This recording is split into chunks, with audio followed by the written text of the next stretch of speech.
Tonight, we continue a KXAN investigation. Because of our digging, the LCRA says it will now step up enforcement against people stealing water from our lakes. Homeowners running pipes called straws into the water to keep their lawns alive. There is a legal way to do this if you have a contract, but even then, the LCRA doesn't meter how much water those people actually take. Now, KXAN's Brian Collister asked the top LCRA leader if during this drought they should stop the practice altogether.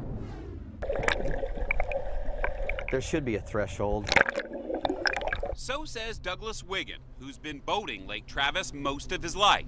He thinks it's time for the LCRA to turn off the tap on those using straws. Being able to cut those pipes off from sucking water out of the lake at a certain level, I think makes sense for everyone.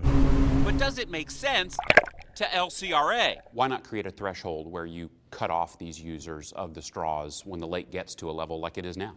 I think that's a conversation that can be had. I think something the board can look at LCRA. So we have a motion? While the board might look at the issue, the head of LCRA insists the 1.6 billion gallons a year taken by an estimated 6,000 homeowners using straws is just a drop in the bucket of overall usage.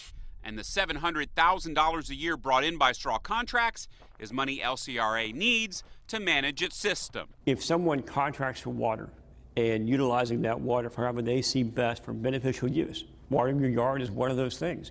Running your business, utilizing that water at a fabrication facility is a beneficial use.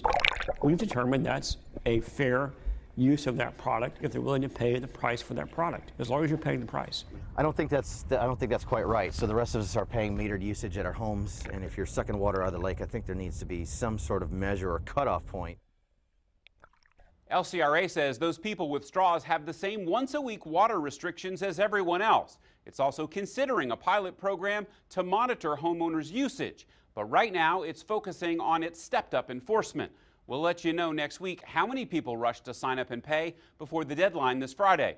Plus, we'll report in coming weeks how many fines have been issued. I'm KXAN investigator Brian Collister. We did the math and found the actual amount of water the straws are sucking from the Highland Lakes is less than 1% of the total amount of water of all of the Highland Lakes. Still, conservation groups say during the drought, every drop counts.